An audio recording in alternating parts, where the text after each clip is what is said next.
The rivalry between the Lady Vols and UConn can just go without saying with just how much notoriety there was behind it. But then it lay dormant for 13 years. You decided to renew it. Why was that?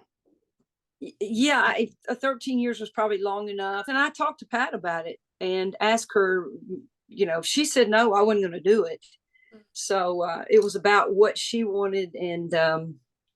And she said, yeah, sure, why not? And so, yeah, I renewed it. The game might have gotten too big for itself. And then, the rivalry ended because of recruiting violations that was deemed to maybe be on UConn's side. So at the time, do you think it was the right move to put the rivalry on pause? It was at the time. It was at the time in the thoughts that were going with Pat and our staff. It was at the time. I don't think there was any regret in doing that. Pat just was a firm believer in certain things, and she just stuck to her guns. What was it in that conversation? You said you wouldn't renew it if she was against it. Why was she for it? I think time had passed, and you get older and you mellow out a little bit, and it became less important the reason why we quit as the years went on. You were there when it started. You were there in the height of the rivalry. What was it like watching that in real time from the sidelines? Yeah, it's crazy. The first time we met, we were ranked number one. UConn was undefeated. We were playing up there, lost, and then we met them in Minnesota, and UConn won their first national championship, and I think they went 35-0, and that probably right there started the rivalry when we're ranked number one and we go to stores and get beat, and then they win the championship. That probably right there started the whole thing. When you can look at all of the rivalries lined up or all of the meetings lined up, which game stands out to you most? Yeah, I think probably, and this is we played UConn in an Elite Eight to go to the game to get into the Final Four.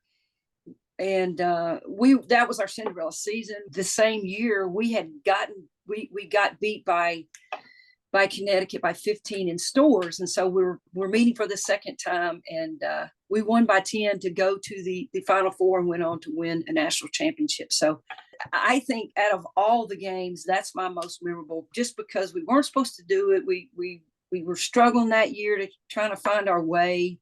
What do you remember most, either what happened in the game or just the feeling after the game when you think back? Yeah, I know that year we weren't the best defensively, and I just know that they actually listened to what our game plan was and did it. The joy of seeing how excited these kids were, because we had lost. We weren't used to losing 10 games in a season, and going through that agony of getting beat, and it played a toll on our team, and we had to regroup, and they regrouped, they got ready for it, and they finished the job, and I don't know if we were in shock or we were excited. You got to peak during the tournament, and they peaked during the tournament.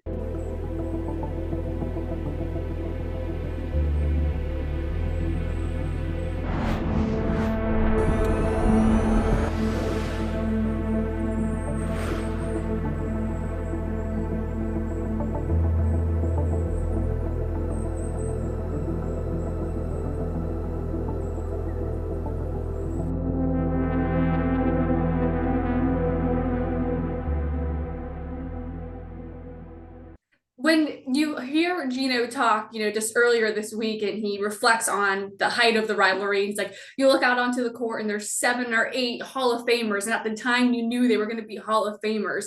What was that like so early on in the growth of women's basketball to see so much unreal talent on the court going back and forth? Yeah, I think both teams got the opportunity to get great players, and because of the exposure, because of being ranked number one, yeah, there was a lot of talent on the court pretty much every time we played UConn. Do you think this is the type of rivalry that really connects the current players to the alumni? Oh, absolutely, because I'm sure they're getting phone calls from the alumni saying you better win the game. So I think alumni, you reach back on what your rivals. When I played, it was oh my God, Old Dominion and Louisiana Tech, and those are not rivals anymore. So it kind of evolves, and I think the old alumni are like, yeah, this is our game. That this was we had it marked on the calendar. What was it like watching Pat Summit coach in that game, the week of preparation leading up? Just how much different did those weeks and games feel? Yeah, I think we always tried to make it the same. We tried to prep the same. We tried to get our kids, but you couldn't. I mean, it just was. It was like Tennessee football playing Alabama. I mean, it's heightened a little bit more, and you just try to not get your emotions involved in it. You just try to get them prepared, and I think that's what she did. And of course, the coaches behind the scenes can talk about we got to do this and this, but I think she tried to put it in perspective for the kids, like this is another game and this is what we need to do. What was it like being in Knoxville at that time? Like, how many fans were stopping you leading up to it, and just seeing how much the fans, as you mentioned earlier, just really care about this game? It was a difficult ticket to get, and your phone started ringing probably about a week before the game time, and yeah, it the place was sold out every time, and fans are crazy, and their fans are crazy when we go up there. So I remember coming out of Thompson Bowling Arena, and we ran into some Connecticut fans, and they were just really upset. They said, "Why do they boo Gino every time he comes into the arena?" And I went, "Well, why do they boo Coach Summit when she goes into stores?" So Gino said it this week. It kind of got crazy. It was getting a little personal, and it's like, at the end of the day, it is really a game, but it is one that you wanted to win every year. Was that the greatest signal to you that this rivalry was growing, women's basketball, and the attention around it? Absolutely. You put it on a national TV level. And back then, when we first started, that wasn't the case. Very limited games were on TV, unlike they are now. And that was the game that they put on every year, and everybody wanted it. Those players on both teams and this game and that game got the attention of these young kids. Just like you see these young kids watching South Carolina or watching Iowa or LSU and Southern Cal, that kind of hype. It wasn't as many teams, and now teams are more talented, better coaching. So it just kind of started the whole run, I think, nationally known for women's basketball. What kind of excitement do you have to see that it's back on the calendar? The Lady Vols are ranked once again, and how are you feeling now that it's coming back here and it's starting again in Knoxville? I'm excited for it. I think Kim's done a great job, and it's a little, you're in the middle of your SEC, and that's honestly the most important thing for you. And then you throw in UConn. It's like, really, can we not just get somebody that maybe we can, play a lot more people? I know a lot of people that are older are more excited about it, maybe than newer fans.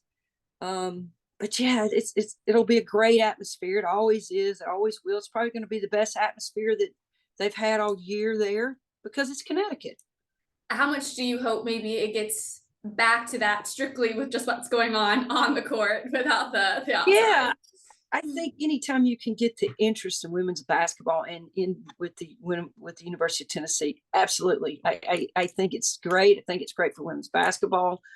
I think that's what players want to. They want to play in that atmosphere. Not a better way to do it than sell out crowds in Connecticut and at Tennessee. What do you think will be the key for Tennessee to maybe pull off this upset? Yeah, they got to turn them over. They got to turn them over, and they do that obviously in full court. UConn's offense is so solid. They got to be solid on defense. And I worry about anyone coming in and have a big post presence inside. That's been hard for Tennessee to defend this year. But they've got players in place. They play extremely hard. The fans will be hyped, and I think it's going to be a close game.